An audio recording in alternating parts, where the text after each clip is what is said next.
President Trump and Russian President Vladimir Putin had their first face-to-face meeting at the G20 summit in Hamburg, Germany.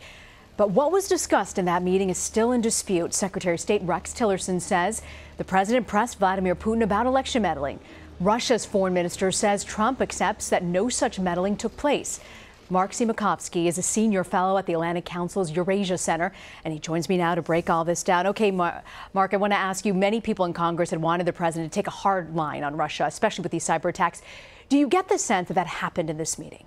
I think President Trump spoke to his domestic audience by raising U.S. concern. I think he repeatedly requested Putin's response, but I don't think he got the assurances that many in Congress and many in the U.S. public deserve in terms of clarity and transparency. President Putin has been lying about meddling not only in the United States, but in Ukraine and Georgia for years, and I don't think he got the assurances that are required from the Russian president. But clearly he raised it. President Trump was interested in raising it to showcase that he did push Putin, but I don't believe he pushed him very hard. Secretary of State Rex Tillerson called the election meddling, and I'm quoting here, intractable. What do you think this says? Is there anything you can read between the lines about where the U.S.-Russia relations is going?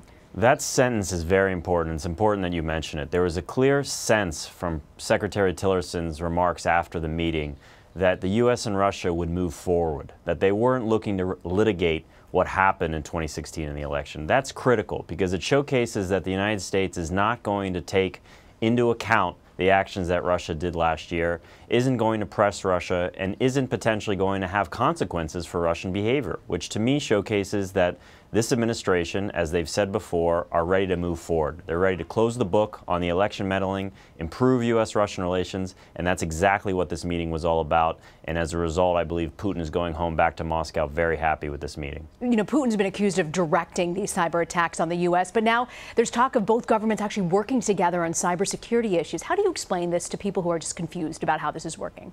I mean, it's confusing, I think, to many of us. It's a bit of the fox guarding the hen house. You have Russia who hacked into our elections, used cyber activities to undermine U.S. national security, and now the administration is saying that we're going to work with the Russians on cybersecurity.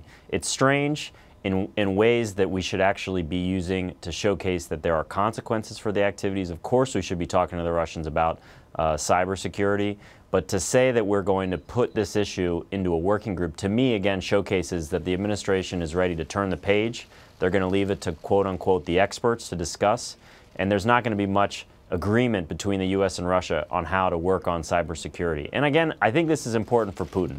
He is going to be able to say that the U.S. and Russia are going to work together on these issues, and maybe Russia will commit to pulling back some of its activities. But the main damage has been done to the United States, and there's not the consequences for it.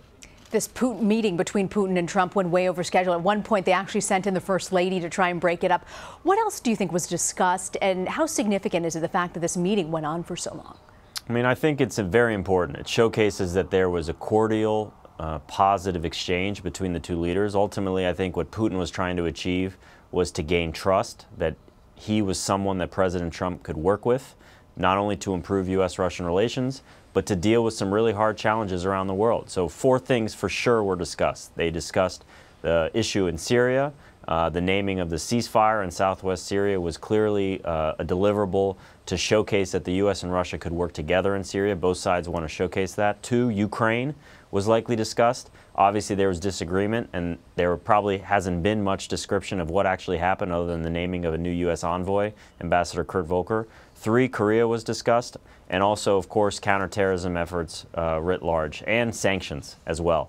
Those are the issues, I think, that created this very lengthy meeting between the two sides. Certainly a lot to discuss and a lot coming out of this G20 meeting.